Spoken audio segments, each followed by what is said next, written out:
ಮನದೆಬ್ಬಿಸಿದೆ ಈ ತರ ಗೌಡ ದೇವೇಗೌಡನನ್ನು. ಶಂಕರ, ಇದುವರೆಗೂ ಈ ಗೌಡ ಎಂತ ಗುರಿ ಮುಸಿ ಆಗದೆ ಸಸಿಯಾಗಿ ಹೊಟ್ಟೆ ಬೆಳೆದು ಎಮ್ಮರವಾಗಿ ನಿಂತಿತ್ತು. ಬೆಳೆದ ಮರದ ಬುಡಕ್ಕೆ ಕೊಟ್ಲಿ ಪೆಟ್ಟನ್ನು ಹಾಕಿ ಸಮೇತ ಕೀಳಲು ಸಿದ್ಧನಾದ ನಿನ್ನನ್ನು ಬೆಟ್ಟದ ಕಾರಣವಾಗಿ ಬೆಳೆದ ನನ್ನ ಶ್ರೀಮಂತಿಕೆ ಖಜಾನೆಯಿಂದ ನಿನ್ನನ್ನು ಸುಟ್ಟು ಹಾಕದಿದ್ದರೆ ನನ್ನ ಹೆಸರು ದೇವೇಗೌಡನೇ ಅಲ್ಲ.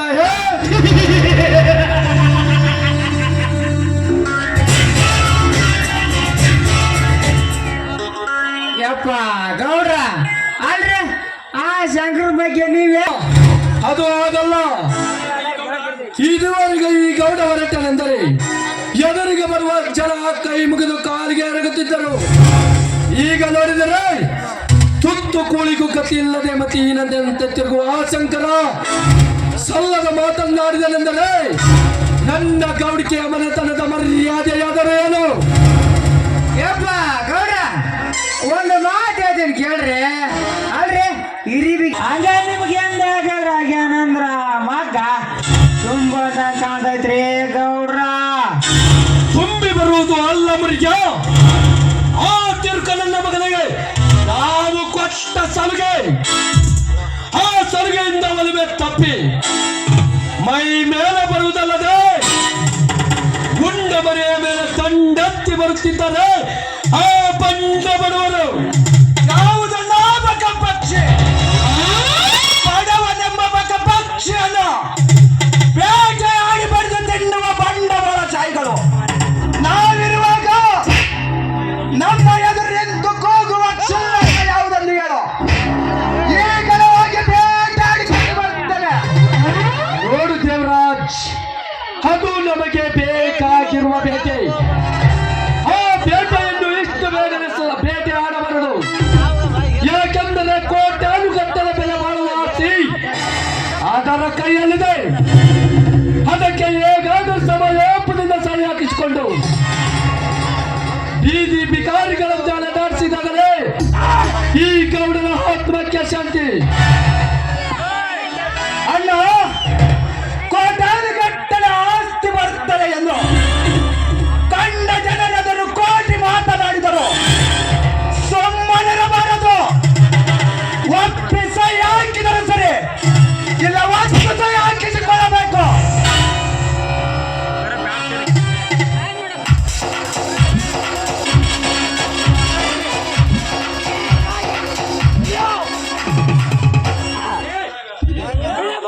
ನಮಸ್ಕಾರ ದೇವೇಗೌಡರಿಗೆ.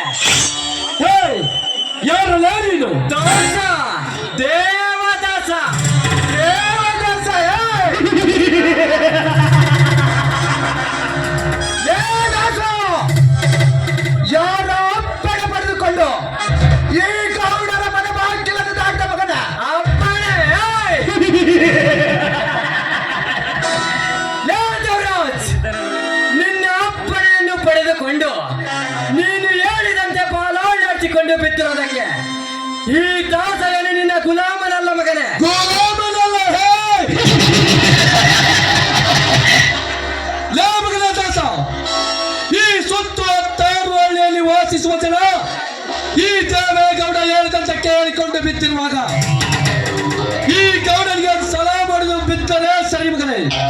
ಇಲ್ಲದಿದ್ದರೆ ಅನ್ನ ನೀರು ಕೊಡದೆ ಅವರಿಗೆ ಬಹಿಷ್ಕಾರವನ್ನು ಹಾಕಿ ಅಡವಿಗಟ್ಟುವುದೇ ಈ ಗೌಡನ ಕಾಯಕ.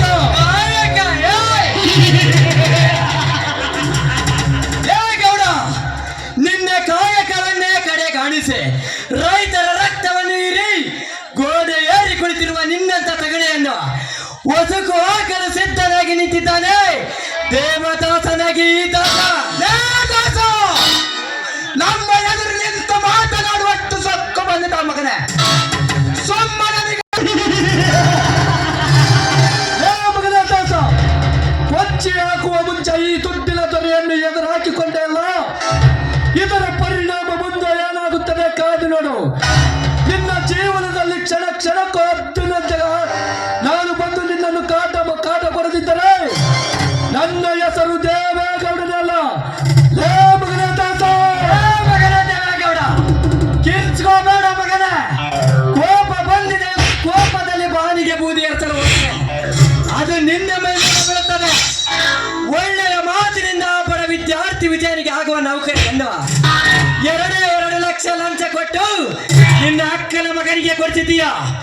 ಮರ್ಯಾದೆಯಿಂದ ಅದನ್ನು ವಾಪಸ್ ತೆಗೆದುಕೊಂಡು ಆ ವಿಜಯನಿಗೆ ನೌಕರಿ ಕೊಡಿಸಬೇಕು. ಇಲ್ಲ ಎಲ್ಲ ಅಂದ್ರೆ ಏನು ಮಾಡ್ತಿಲ್ಲ ದಾಸ? ನಾವು ದೊಡ್ಡ ಇದ್ದವರು, ದೊಡ್ಡ ಕೊಟ್ಟು ನೌಕರಿ ಸೇರುತ್ತವೆ. ಆ ಬಡ ಭಿಕಾರಿಗೆ ಅದೇ ನೌಕರಿ ಮಾಡಬೇಕೆನ್ನುವ ಆಸೆ ಇದ್ದರೆ ನಮಗೆಂತಲೂ ಹೆಚ್ಚಿನ ದುಡ್ಡು ಕೊಟ್ಟು ಈ ಗೌಡನಿಗೆ ಎಚ್ಚರಿಕೆಯನ್ನು ಕೊಟ್ಟು ಹೋಗುವ ಮುಂಚೆ ಈ ಗೌಡನ ಒಂದು ರೋಮವನ್ನು ಟಚ್ ಮಾಡು. ನೀನು ಗಂಡಸ ಆದರೆ ನಿನ್ನ ಮೈಯಲ್ಲಿ ಒಂದೇ ತಂದೆ ರಕ್ತ ಎರುತ್ತಿದ್ದರೆ ಈ ಗೌಡನನ್ನು ಎದುರಾಕಿಕೊಂಡಲ್ಲ, ನಿನ್ನನ್ನು ನನ್ನ ಮನೆಯಲ್ಲೇ ಊಟ ಹಾಕದಿದ್ದರೆ ನನ್ನ ಹೆಸರು ದೇವೇಗೌಡನೇ ಅಲ್ಲ. ಲೇ ದೇವೇಗೌಡ, ಅದು ನಿಮ್ಮಪ್ಪನಿಂದಲೂ ಸಾಧ್ಯವಲ್ಲ ಮಗನೇ. ಈ ದಾಸನನ್ನು ಕೊಲ್ಲಬೇಕಾದರೆ ನೀನು ನಿನ್ನ ಒಂದು ಜನ್ಮ ಪ್ರತಿ ಜನ್ಮ ಹುಟ್ಟಿ ಬರಬೇಕು ಈ ಭೂಮಿಯ ಮೇಲೆ. ಅಯ್ಯ, ಈಗಲೇ ನನಗೊಂದು ಮಾತು ಹೇಳು ಸಾಕು. ಈ ಕೊಪ್ಪಿದ ಕುರಿಯಲ್ಲಿ ಈಗಲೇ ಸುಟ್ಟು ಹಾಕಿ ಬರುತ್ತದೆ.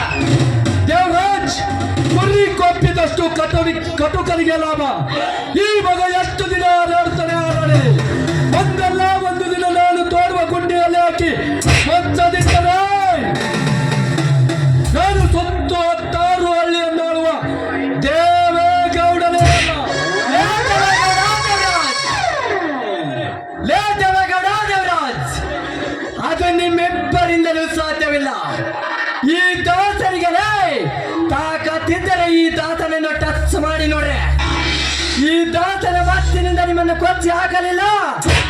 ನನ್ನ ಹೆಸರು ಈ ಭೂಮಿಯ ಮೇಲೆ ರೈತನ ಮಗ ಎನಿಸಿಕೊಂಡಿರುವ ದಾಸನೇ ಅಲ್ಲ. ರೈತನ ಮಗ ಅಂತ ನಿಜವಾದ ರೈತನ ಮಗ ನೀನಾಗಿದ್ದರೆ ನೀನು ಏಕೆ ಭಿಕಾರಿ ಅಂತ ತಿರುಗುತ್ತಿದ್ದಲೇ ಮಗನ ಸತ್ತ. ನಿನಗೆ ನಿಜವಾದ್ಗಲು ಗಂಡಸ್ಥಳವಿದ್ದರೆ ಈ ದೇವೇಗೌಡನನ್ನು ಒಂದು ಸಾರಿ ಟಚ್ ಮಾಡಿ ನೋಡು. ನನ್ನ ಮನೆ ಹಾಳನ್ನು ಮೊದಲು ದಾಟು, ಆ ನಂತರ ನಿನ್ನನ್ನು ಗಂಡಸೆಂದು ಒಪ್ಪುತ್ತೇನೆ ಮಗನೇ. ಲೇ ದೇವರಾಜ್, ಸತ್ಯ ಹೇಳಿದರೆ ಸ್ವರ್ಗಕ್ಕೆ ಹೋಗ್ತೀಯ ಮಗನೇ. ಸುಳ್ಳು ಹೇಳಿದರೆ ಲೇ ದೇವರಾಜ್, ಸತ್ಯವನ್ನು ಹೇಳಿದರೆ ಸ್ವರ್ಗಕ್ಕೆ ಹೋಗ್ತೀಯ. ಅನ್ಯಾಯ ಮಾಡಿದರೆ ನರಕಕ್ಕೆ ಹೋಗ್ತೀಯ ಮಗನೇ. ಎಗರಾಡಿದರೆ ಈ ದಾಸನ ಕೈಯಲ್ಲಿ ಸತ್ತು ಹೋಗ್ತೀಯ. ಲೇ ಗೌಡ, ಇದು ನಿನ್ನ ಮೊದಲನೇ ಬೇಟೆ. 2ನೇ ಬೇಟೆ ಹೋಗೋದ್ರೊಳಗಾಗಿ ಆ ವಿಜಯನಿಗೆ ನೌಕರಿ ಕೊಡಿಸಬೇಕು. ಇಲ್ಲ ಈ ದಾಸನ ಕೈಯಲ್ಲಿ ನಿಮ್ಮಿಬ್ಬರ ಸಾವಾಗಬೇಕು. ಬರುತ್ತಾನೆ ಆ ಬ್ರಹ್ಮ ಬರದ ಹಣೆ ಬರ. ಆ ಬ್ರಹ್ಮ ಬರದ ಹಣೆ ಬರ ಈ ದಾಸ ಬರಿತಾನೆ. ಲೇ ನಿಮ್ಮಿಬ್ಬರ ಜೀವನದ ಬರಹ. ರಥ ಬಂದ್ರೆ ಗಾಳಿ ಬೀಸುತ್ತೆ, ಐರಾವತ ಬಂದ್ರೆ ಹೋಗಲ ಸೊಕ್ಕಿನ ಸೂಳ ಮಗನ ದಾಸ. ಅಂದು ನಮ್ಮ ರುದ್ರಭದ್ರನನ್ನು ಕೊಲೆ ಮಾಡಿ ಆ ಭಿಕಾರಿ ವಿಜಯನನ್ನು ಪಾರು ಮಾಡಿದ್ದಲ್ಲದೆ ಇಂದು ಈ ದೇವೇಗೌಡನ ಮನೆಗೆ ಬಂದು ನಮಗೆ ಎಚ್ಚರಿಕೆ ಗಂಟೆಯನ್ನು ಕೊಟ್ಟು ಹೋದೆಯೋ ತುಂಟನು ನಮಗನೇ. ನೀನು ನಮ್ಮ ಹಳ್ಳಿಯಲ್ಲಿ ಜೀವಂತ ಇರಬಾರದು. ನಿನ್ನ ಜೀವನ ಜಾತಕವನ್ನೇ ತೆಗೆದು ನಿನ್ನ ದೇಹಕ್ಕೆ ತಕ್ಕ ತಂದು ನೀನು ರಕ್ತ ಕಕ್ಕಿ ಸಾಯುವಂತೆ ನಾನು ಮಾಡದಿದ್ದರೆ ನನ್ನ ಹೆಸರು ಮಾಲಿ ಪಾಟೀಲ್ ದೇವೇಗೌಡನೇ ಅಲ್ಲ.